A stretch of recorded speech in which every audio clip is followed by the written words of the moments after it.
Hello and welcome to The Space Above Us, Episode 65, The Space Shuttle Orbiter. Last time, we took a quick tour of the major components of the Space Shuttle. When most people hear the term Space Shuttle, they think of the black and white space plane that we're all so familiar with, overlooking the rest of the system. Which is a shame, because as we learned last time, the gargantuan external tank and fire-breathing pair of solid rocket boosters are fascinating feats of aerospace engineering in their own right. But I suppose it's understandable that the eyes of the average person are drawn not to the utilitarian support elements, but to the sleek form mounted to the side of them. Today, we'll be taking a quick tour of that sleek form. We'll discuss the main structural elements, the propulsion system, the thermal protection system, crew accommodations, and a few other odds and ends. And we'll learn that from the gray nose cap up front to the tip of the long tail in the back, the Space Shuttle Orbiter was just as utilitarian as its less glamorous teammates. The vehicle that was officially dubbed Space Shuttle had some other names under consideration. Names like Skylark, Hermes, Sky Clipper, Astroplane, and my personal favorite, Pegasus. These names may be a little over the top, though I really do wish they went with Pegasus. That'd be super cool. They do speak to the elegance and epic nature of the Space Shuttle. It was a new spacecraft for a new era, ushering in a new paradigm of human spaceflight. The orbiter itself resembles a medium-sized airplane. It has a tapered nose up front, a large crew cabin, the main fuselage, a tall tail, and numerous engine bells sticking out of the back. The main structure is flanked on either side by its distinctive thick delta wing. It measures 122 feet from front to back, 56 feet to the top of the large tail, the vertical stabilizer, and 78 feet across the swept back delta wing, weighing in at about 165,000 pounds when empty. That's 37 meters long, 17 meters tall, 24 meters across, and 75,000 kilograms. The vehicle was enormous for a spacecraft, but doesn't quite compare to modern jumbo jets. In fact, at first glance, it almost looks like it could have easily been stacked on top of a 747. Let's revisit that one later. The vehicle is mostly black on the bottom, thanks to the vast thermal protection system, and mostly white on the top, but with regions of gray, yellow, and black peppered throughout to protect and call attention to specific areas. Let's start our tour at the back. One of the shuttle's most distinctive features is also one that was dead weight for the entirety of the mission after orbital insertion: the Space Shuttle main engines. All the way in the back, just below the vertical stabilizer, are the three black bells that comprise the visible portion of one of the most advanced propulsion systems ever created, the Aerojet Rocketdyne RS-25. Each bell was 10 feet long and 8 feet in diameter, with the ribs and pipes responsible for strengthening and cooling the structure surrounding the exterior. But the bell is only the most noticeable part of the engine. Just inside the orbiter's aft structure is the rest of the engine, which looks like the worst nightmares of a plumber and the worst nightmares of an electrician had a baby, who then had a nightmare. A rocket engine's job at a high level is to direct fuel and oxidizer into a combustion chamber, mix them, burn them, and then direct the exhaust out the back. And the SSME, of course Space Shuttle main engine was immediately shortened to SSME, does that just like any other rocket engine.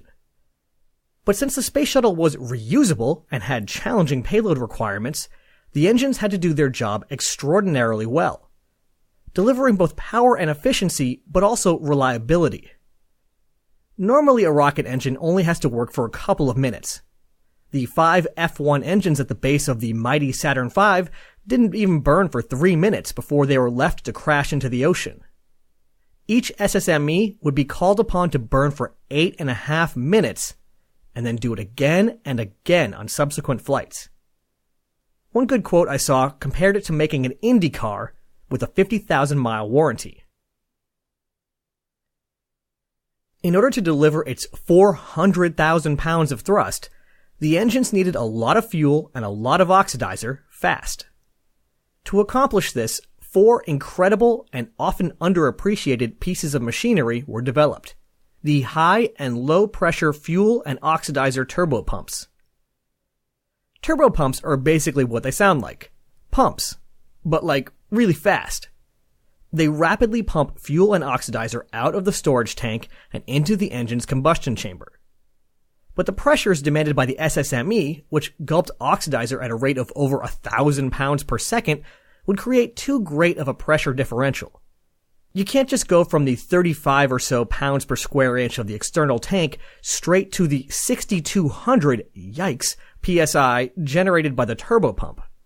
You'd end up with cavitation, or little vacuum bubbles in the fluid, which engines super don't like. One moment you're chugging through nice thick propellant, and the next there's nothing holding you back but empty space, so you suddenly lurch forward and put a lot of strain on the system. So in addition to the high pressure fuel pump and the high pressure oxidizer pump, there were also 2 low pressure pumps. Low pressure is a relative term here. Fuel and oxidizer would exit the pump at around 12 times the pressure found in a typical kitchen pressure cooker. The high pressure fuel pump rotated at 35,000 RPM and generated 62,000 horsepower all on its own. Oh, and these miracles of machinery would have to do all this while pumping and being cooled by 2 of the most cantankerous fluids available, liquid hydrogen and liquid oxygen. Liquid hydrogen is ultra cold and so small on an atomic scale that the slightest leak is guaranteed to be found. Liquid oxygen is corrosive and you just need to look at it wrong to make it explode. Once the propellants made it to the correct pressure, they were then injected into the main combustion chamber and burned at around 3,000 psi before being directed out the nozzle. The engines were so difficult and were such a cause for concern that the contract for their development was actually given out before the rest of the space shuttle had even been approved. But I guess all the hard work during development paid off, because in 135 flights they never did suffer the catastrophic failure that had kept propulsion experts up at night. Each engine was mounted on a monster-strong gimbal, allowing the engines to control pitch and yaw. By twisting each engine independently, they could also perform a roll maneuver. And if all that wasn't hard enough, the engine was also throttleable. It could throttle all the way down to 67% of its rated power level, which helps it get through max Q. The Space Shuttle main engine is a seriously impressive piece of work. But the SSMEs weren't the only rocket engines on board the Space Shuttle Orbiter. Which is good, because once the external tank was jettisoned, depriving them of propellant, they weren't good for much. I guess in a pinch you could maybe wiggle them back and forth to get some attitude control, but I doubt it. On either side of the back or aft section of the shuttle, flanking the tail, are 2 large pods. On the back of these are engine bells that would have looked impressive if they weren't placed right next to the SSMEs. These 2 pods are the Orbital Maneuvering System, or OMS. With the SSMEs out of commission, the shuttle needed a way to alter its orbit once in space, be it for rendezvous phasing, tweaking their initial insertion orbit, or dropping their perigee when it was time to come home. Compared to the SSMEs, the OMS engines were pretty straightforward. In fact, they were essentially just giant reaction control thrusters. Inside the pods were large tanks of the hypergolic propellants monomethylhydrazine and nitrogen tetroxide. Hypergolic fuels, again, are fuels that require no ignition source. Just throw them together and they'll burn. They're simple, reliable, and effective, but with the trade-off being that they're incredibly toxic. The 6-foot engine bell sticking out of the back delivered 6,000 pounds of thrust and was designed to be capable of 1,000 restarts. With the SSMEs and OMS engines covered, we still have a few more engines to look at. Actually, 44 of them. That's right. By my count, the orbiter had 49 engines on it. The 44 extra engines make up the reaction control system and were small thrusters placed strategically around the orbiter to perform attitude control. 16 of these engines were in the nose of the spacecraft, with 14 of those being 870-pound thrust primary thrusters, and 2 being 24-pound thrust vernier thrusters. On the back, each OMS pod had 24 primary and 2 vernier thrusters each. 870 pounds is one hell of an attitude control thruster, but the shuttle was a pretty big bird. Fun fact, if you look closely at space shuttle launches at the moment of ignition, it's not uncommon to see several large holes appear in the back of the orbiter. They're especially alarming since the holes look jagged and unplanned. In reality, these are simply some thin covers over the RCS thrusters rupturing due to the extreme conditions around the SSMEs. Before launch, they help protect against rain and keep stuff like bugs out, but are no longer required once they light that candle. Moving forward from the SSMEs and OMS pods, we find the payload bay. The heart of the shuttle, this is really what it's all about. At 60 feet long and 15 feet wide, it was large enough to accommodate a variety of spacecraft. Wide space station modules, long reconnaissance satellites, multiple smaller comsats, or beasts that took up every inch of available room like the Hubble Space Telescope. The payload bay came equipped with numerous attachment points that provided the flexibility desired in a workhorse space vehicle. Covering the payload bay while on the pad, during ascent, and re-entry were the enormous payload bay doors. Each door weighed over 3,000 pounds and was made out of a graphite epoxy composite. The 2 doors would open soon after arriving on orbit, exposing the payload bay to space, as well as large radiators mounted on the inside of the doors. With so much surface area and so many high-tech systems, the shuttle could generate a lot of heat, so getting these radiators open to space was critically important. When you see photos of the shuttle on orbit, look for the shiny metal appearance of the inside of the doors. Those are the radiators. On missions that called for it, a docking module would be placed in the front part of the payload bay, adjacent to the airlock leading into the crew cabin. On several missions, it played host to a microgravity laboratory placed in the back of the payload bay and connected to the crew cabin via a pressurized tunnel.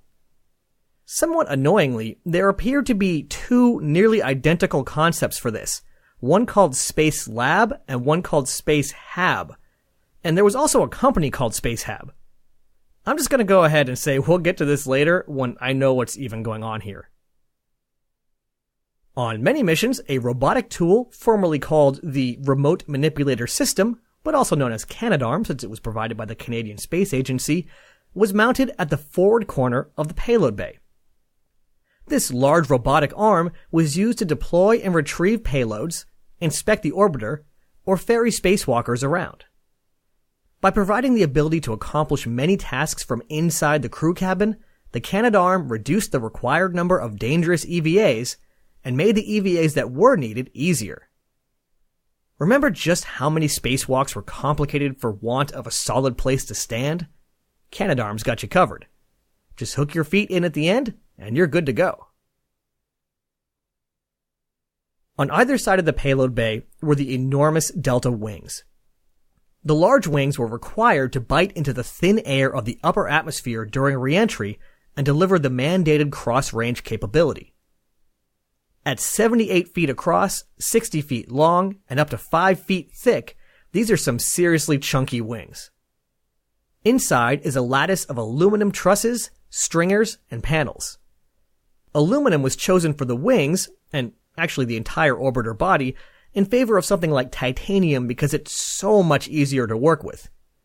Titanium is super finicky, super hard to weld and mill, and a lot of the techniques for doing so are still secret. But aluminum, every aerospace company knows how to work with aluminum, so aluminum was the way to go. Also inside the wing were the 2 main landing gear assemblies, which were lowered immediately before touchdown. Along the back of the wings are large movable surfaces called elevons, which along with a rudder on the tail is how the vehicle is controlled once it gets down to reasonably thick air. The leading edge of the wings, which would take the brunt of the heat from re-entry, were made out of rounded sections of a unique gray material known as reinforced carbon-carbon, or RCC. I'm mostly sure that this was actually developed for the X-20, aka Dinosaur, but had some trouble double-checking that, so take it for what it is. And what it is another excuse to say dinosaur. RCC is capable of withstanding absurd temperatures. It actually gets stronger as it gets hotter.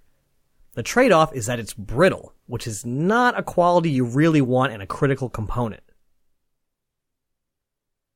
And speaking of high temperatures, if you were to peek under the wing, you would see what seems like a never-ending field of thermal protection tiles.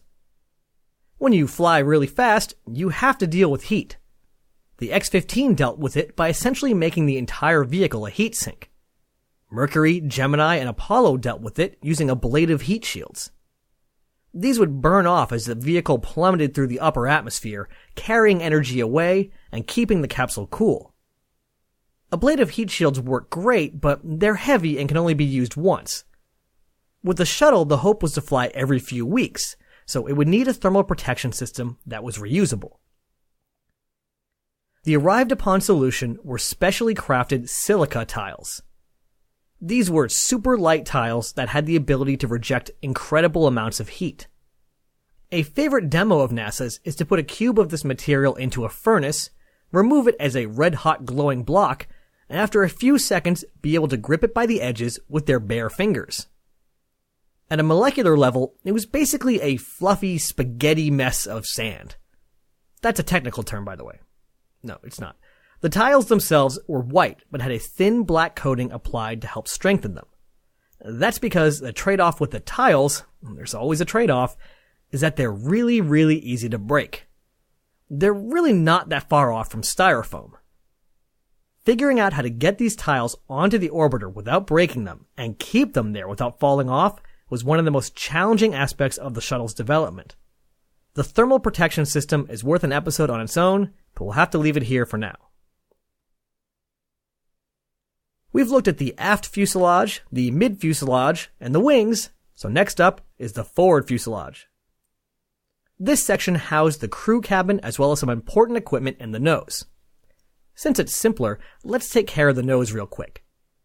The nose cap, right at the front of the vehicle, would be subjected to especially punishing conditions during re-entry, and thus was also made out of reinforced carbon-carbon, just like the leading edges of the wings. Right behind the nose cap was the Forward Reaction Control System module. If you look carefully at the nose of the shuttle, especially noting the lines around the components, you'll see that there is a large section between the nose cap and the cockpit that is separate from the rest of the structure. That's the Forward Reaction Control System module. Inside are 16 attitude control thrusters, as well as propellant tanks to feed them. Also housed in this general area are star trackers, used for attitude determination, and the nose landing gear, used, obviously, during landing. It's a pretty busy little area. Moving back again, we get to the crew cabin. Small compared to the rest of the orbiter, the Space Shuttle crew cabin was enormous compared to earlier spacecraft. The crew cabin in Project Mercury took up 2.8 cubic meters, and I'm pretty sure most of that was full of equipment. By the time we get to Apollo, you're looking at 5.9 cubic meters. Not so bad, but actually a step back when you consider it's now a 3-person crew. With the shuttle crew cabin, we jump all the way up to 71.5 cubic meters, more than 12 times the volume of Apollo. Not exactly Skylab, but pretty impressive. It was so big that it was actually divided into 3 floors: the flight deck, the mid deck, and the lower deck. Let's start with the lower deck. This one sort of doesn't count since astronauts wouldn't spend time there, but it still played host to a bunch of important systems. Accessed through removable floor panels in the mid-deck, the lower deck was where you found environmental control machinery and some room for stuff like used-up CO2 scrubbers. Putting the removable floor panels back on, let's look around at the mid-deck. The mid-deck was sort of a utilitarian area where a wide variety of activities were performed, but I tend to think of it as being mostly for crew maintenance. There were bunks hidden behind sliding panels in one of the walls, a fancy space toilet, a hand-washing station, and appliances for heating up meals. There was also a large wall of modular storage containers, which made it easy to find equipment and materials required during the mission without having to hunt all over the place or unpack a bunch of stuff in zero-G. A large hatch on the left wall was used by the crew to get in and out. But to sound official, let's say crew ingress and crew egress. During a typical mission, seats were attached to the mid-deck floor to accommodate 3 crew members. Once reaching orbit, the 3 seats were removed and stowed. Other than the one sitting next to the small window in the hatch, no one down here got much of a view during ascent. Just a bunch of storage containers. At the back of the mid-deck is the airlock, which I mentioned during the payload bay section. This was actually pretty adaptable. It was possible to place the airlock physically inside the mid-deck, or just outside it in the payload bay. It was a sizable cylinder about 7 feet tall and 5 feet in diameter. Pretty tight for 2 people suiting up in bulky spacesuits, but things tend to feel a little roomier in zero gravity. Alongside the aft wall of the mid-deck was a ladder that led up to some openings in the ceiling to the flight deck. And of course, once on orbit, this wasn't really required since astronauts just float on up. The flight deck is the control center of the orbiter. And compared to the Apollo command module, it must have felt like it had fallen out of a wormhole to the future. Long ago, I used the collective noun a bewilderment to describe the intimidating number of switches, displays, and readouts in the Apollo CM. Well, like everything else, the shuttle amped it up a bit. More than tripling the Apollo quantity, the shuttle flight deck had over 2,000 controls and displays. This included switches, buttons, wheels, control sticks, meters, CRT displays, and more. And instead of 5 small windows, the flight deck had 10 enormous windows. Standing at the aft wall, looking back, you'd see 2 windows into the payload bay and 2 windows above you on the ceiling, making it easy to monitor an EVA in progress, a satellite being rendezvoused with, or a payload being prepped for deployment. This is also where the controls for the remote manipulator system were located. The windows provided maximum visibility for getting a tough job done. During launch on a typical mission, there would be 4 seats on the flight deck, 2 in the front and 2 in the back, with the back 2 being stowed during the mission. One of the 2 seats in the back would be home for the flight engineer, who was a mission specialist that assisted the pilot and commander with their never-ending checklists and basically served as a third pair of eyes. At the front of the cockpit was everything you needed to get the shuttle to orbit and back safely. The commander, who did the flying, and the pilot, who was really more of a co-pilot, each had an independent set of flight controls. In front of them was a wide variety of computer displays that informed them on everything from engine status to their position in the re-entry corridor. That is, if they could tear their eyes off of the view outside their 6-window windshield. The pilot would sit on the right, and the commander would sit on the left. And that's where, on the next episode, we'll find... What's that? I didn't talk about the hydraulic system? Well, yeah. Also the fire suppression system? Okay, but also the APU? Environmental control system? Waste collection system? Tires, computers, high-gain antenna, fly-by-wire controls, printer, headsets? Alright, you got me. The orbiter is a really, really, really complicated flying machine, and we're going to be spending a lot of time with it. Actually, the fact that it's a flying machine at all sort of complicates things. I suppose before we strap this thing to a few million pounds of propellants and a couple of solid rocket boosters, we should probably make sure that it actually handles like we expect. Yeah, thousands and thousands of hours of wind tunnel tests and computer simulations were performed, but you just can't beat the real thing. And you may have noticed that nowhere in this description was secret jet engine. This is a glider, and it gets a single shot at landing. So join us next time as the commander and pilot chairs are occupied for the first time, and Fred Hayes and Gordon Fullerton prove that the shuttle can stick the landing as part of the approach and landing tests. It should be quite a sight to see the vehicle that NASA planned on naming Constitution glide in for a landing. Yep, the vehicle forever known as Constitution. That's a name that's guaranteed to live long and... well, live long on something. Ad Astra, catch you on the next pass.